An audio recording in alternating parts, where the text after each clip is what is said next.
এক কাপ ময়দা আর half cup চিনি থাকলেই মুচমুচে রসালো দারুণ লোভনীয় স্বাদের এই মিষ্টিগুলো ঝটপট কোনো রকম ঝামেলা ছাড়াই খুব সহজে এভাবে একবার বানিয়ে রোজ খান। আর সেজন্য প্রথমেই আমি এখানে 1 কাপ পরিমাণ ময়দা নিয়েছি। তবে ময়দাটা সরাসরি না নিয়ে প্রথমে চালনির মধ্যে এভাবে চেলে নেব। এবার এর মধ্যে নিয়ে নিচ্ছি স্বাদ মতো সামান্য অল্প লবণ। লবণটা খুব ভালো করে ময়দার সাথে শুকনো অবস্থায় মিশিয়ে নিয়ে এর মধ্যে 1 চামচ পরিমাণ সাদা তেল নিয়ে নিলাম। তেলের সাথে ময়দাটা খুব ভালোভাবে মিশিয়ে নিলাম। এবার সামান্য জল দিয়ে খুব ভালো করে ময়দাটা এখানে মেখে নেব। সাধারণত লুচি বা পরোটা করার জন্য আমরা যেভাবে ময়দা মেখে থাকি সেইভাবেই ময়দাটা এখানে মেখে নিচ্ছি। তবে এক্ষেত্রে প্রথম অবস্থায় ময়দাটা একটু এরকম অল্প একটু নরম করে মাখতে হবে। দেখুন হাতের মধ্যে একটু এরকম লেগে যাচ্ছে। তো সব শেষে এর মধ্যে সামান্য একটু সাদা তেল নিয়ে আবার ওই ময়দার খামিটাকে আরেকবার মেখে নিতে হবে। তো একদম এরকম সুন্দর নরম করে মেখে নিয়েছি। এই অবস্থায় ঢাকা দিয়ে কিছুক্ষণ রেস্টে রেখে দেব। এবার অন্য একটা বাটির মধ্যে আমি 2 থেকে 4 চামচ মতো সাদা তেল নিয়েছি আর তার সাথে 1 চামচ পর্যন্ত কর্নফ্লাওয়ার খুব ভালো করে মিশিয়ে নিচ্ছি। কর্নফ্লাওয়ার আর তেলের পেস্টটা ঠিক এরকম মতো হবে, একেবারে ঘনও না আবার খুব একটা পাতলাও না। তো ওটা পরে কাজে লাগবে। আর ততক্ষণে আমি অন্য একটা বাটির মধ্যে হাফ কাপ পরিমাণ চিনি আর তার সাথে হাফ কাপ পরিমাণ জল নিয়েছি। তো চিনির সাথে জলটা খুব ভালোভাবে ফুটে উঠলে কিছুক্ষণ এইভাবে জাল দিয়ে চিনির শিরাটা এখানে আমি আগে থেকে তৈরি করে রাখবো। একটা এলাচের দানাও এর মধ্যে দিয়ে দিলাম। তো এক্ষেত্রে চিনির শিরাটা মোটামুটি এরকম হাতের মধ্যে একটু আঠা আঠা মতো লাগলেই তৈরি হয়ে যাবে। আর সব শেষে 1 চামচ লেবুর রস দিয়ে চিনির শিরাটাকে নামিয়ে নিতে হবে। এতে চিনির শিরাটা জমাট হয়ে যাবে না। এবার আগে থেকে যে ময়দাটা আমি মেখে রেখেছিলাম সেই মাখা ময়দাটা একবার খুব ভালো করে এইভাবে আরেকবার মেখে নিয়ে এর থেকে ছোটো ছোটো করে কয়েকটা লেচি কেটে নেব। 1 কাপ ময়দা থেকে আমার এখানে 5টা লেচি বেরিয়েছে। প্রত্যেকটা লেচি কেটে নেওয়ার পর এবার এই লেচিগুলো হাতের মধ্যে নিয়ে এরকম গোল গোল করে একটু চ্যাপ্টা মতো করে নিচ্ছি। এতে পরবর্তী কাজটা করতে সুবিধা হবে। এবার এর থেকে একটা লেচি তুলে রাখবো আর বাকিগুলো আবার ঢেকে নেব। এবার প্রত্যেকটা লেচি এরকম শুকনো আটা কিংবা ময়দার গুঁড়ো ছড়িয়ে এইভাবে বেলে নিচ্ছি। একদম এরকম পাতলা পাতলা করে এই লেচি থেকে রুটিগুলো আমি এখানে বেলে নিচ্ছি। বাকিগুলো ঠিক একইভাবে এরকম করে বেলে নেব। দেখতেই পাচ্ছেন একদম কিন্তু যতটা সম্ভব টেনে পাতলা করে এগুলো বেলে নিয়েছি। তো সবকটা রুটি ঠিক একইভাবে প্রথম অবস্থায় আমি বেলে নিচ্ছি। এইবার সব থেকে যে শেষ রুটিটা আমি বেলে নিয়েছি তার উপরে আগে থেকে তৈরি করে রাখা কর্নফ্লাওয়ার আর তেলের পেস্টটা খুব ভালোভাবে রুটির ওপর থেকে এরকমভাবে প্রলেপ দিয়ে দিচ্ছি। এবার ওর উপর থেকে কিছুটা শুকনো ময়দার গুঁড়ো এইভাবে ছড়িয়ে দেবো আর এক্সট্রা ময়দার গুঁড়োটা এইভাবে ঝেড়ে নেব। আর তারপর পরপর ঠিক এইভাবে রুটিগুলো এক এক করে সাজিয়ে নেব আর তার উপর থেকে আবার এরকম কর্নফ্লাওয়ার তেলের পেস্ট আর শুকনো ময়দার গুঁড়ো ছড়িয়ে দেব।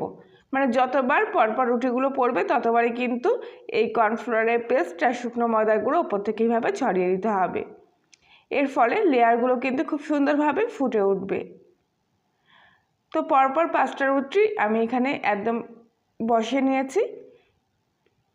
এবার এই রুটিগুলোকে ভালো করে একটু জয়েন করার জন্য হালকা হাতে আরেকবার এইভাবে বেলে নিচ্ছি।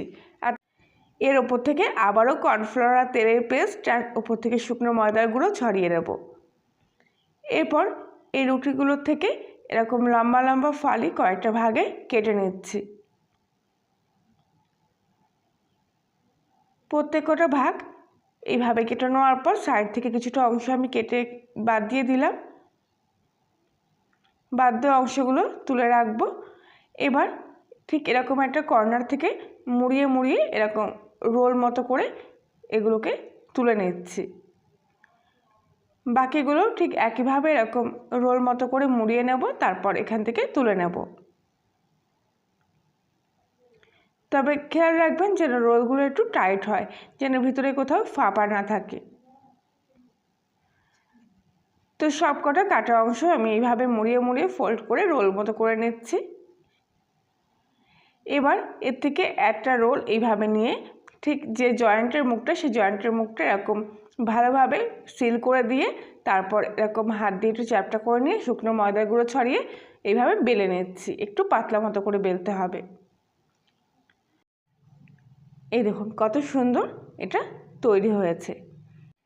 তো আবারও বলছি, রোলের যে শেষ মাথাটা আছে সেই শেষ মাথাটা এইভাবে মুড়ে নিয়ে এসে এরকম ভিতর দিকে এইভাবে জুড়ে দিতে হবে। তারপর এর ওপর থেকে এরকম শুকনো ময়দাগুলো ছড়িয়ে দিয়ে এইভাবে একটু চ্যাপটা মতো করে নিয়ে তারপরে পাতলা করে বেলে নিতে হবে। তবে খুব একটা বেশি পাতলা না, আবার একেবারে কিন্তু মোটাও না, ঠিক এই মাঝামাঝি অবস্থায় এগুলোকে বেলে নিতে হবে। আর দেখুন বেলে নেওয়ার পর কত সুন্দর লেয়ারগুলো কিন্তু এখান থেকে এরকম ফুটে উঠেছে। তো বাকিগুলোও ঠিক একইভাবে এখানে এক এক করে আমি তৈরি করে নিয়েছি। এইবারে কড়াইতে কিছুটা সাদা তেল নিয়ে নিয়েছি আর এর মধ্যে দিয়ে দিচ্ছি 1 চামচ পরিমাণ ঘি। ঘিয়ের সাথে তেলটা দিলে পরে এর ফ্লেভারটাও খুব ভালো আসে। এবার তেলটা একটু ভালোভাবে গরম হয়ে গেলে এর মধ্যে এক এক করে লেচিগুলো আমি দিয়ে দিলাম। তবে লেচিগুলো দেওয়ার পর গ্যাসের ফ্লেমটা একদম সিম আঁচে করে দিয়েছি, কিন্তু হাই ফ্লেমে দিলে খুব তাড়াতাড়ি কালার চলে আসবে, এদিকে ভিতরটা কিন্তু কাঁচা থাকবে। তাই একদম লো ফ্লেমে ভাজতে হবে যাতে ভিতর থেকে খুব সুন্দরভাবে এগুলো শক্ত হয়ে যায়। আর ওপর থেকে কোনো তেল দেওয়ার দরকার নেই, শুধু এইভাবে একটু এগুলোকে ঘুরিয়ে ফিরিয়ে নিতে হবে।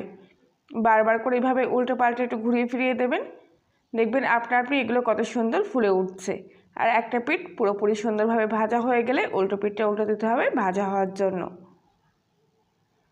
গ্যাসের ফ্লেমটা একদম লো আঁচে রেখেছি, তাই এর কালারটাও কিন্তু খুব সুন্দর আছে।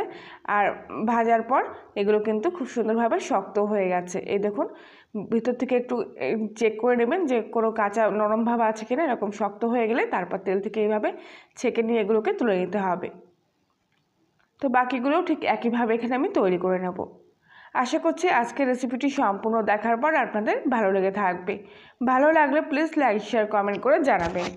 আর আপনি যদি কলিনের রান্নাঘরের নতুন সদস্য হয়ে থাকেন তাহলে প্লিজ চ্যানেলটি সাবস্ক্রাইব করে পাশে থাকবেন এবং পাশে বেল আইকনটি প্রেস করবেন নতুন কোনো ভিডিওর আপডেট পাওয়ার জন্য। বাকিগুলো একইভাবে ভেজে নিয়ে আমি অন্য একটা প্লেটের মধ্যে সাজিয়ে নিয়েছি। আর এই মিষ্টি খাজাগুলো একটু ঠান্ডা হলে ওপর থেকে আগে থেকে তৈরি করে রাখা চিনির শিরাগুলো এর ওপর থেকে এইভাবে ছড়িয়ে নিচ্ছি। চিনির শিরাটা একেবারে দেবেন না, অল্প অল্প করে এইভাবে খাজার ওপর থেকে ছড়াতে থাকবেন। তাহলে দেখবেন একদম প্রত্যেকটা এই খাজার ভাজে ভাজে চিনির শিরাটা খুব ভালোভাবে প্রবেশ করবে। কিছুক্ষণ এই অবস্থা রেখে দেওয়ার পর এবার একটা খাজা আমি এখান থেকে ভেঙে নিয়ে দেখাচ্ছি। দেখুন কত সুন্দর ভেতর থেকে একেবারে রসালো হয়েছে। আর এগুলো কিন্তু একদম মুচমুচে, পুরো মুখে দিলেই প্রত্যেকটা পাপড়ি একদম মিলিয়ে যাবে। আর এই মিষ্টি খাজাগুলো আপনারা একবার বানিয়ে অনেকদিন ধরে রেখেও খেতে পারবেন, ঠিক এরকম মুচমুচে রসালোই থাকবে। তাহলে বন্ধুরা আজকের মতো এই পর্যন্তই, সবাই ভালো থাকবেন।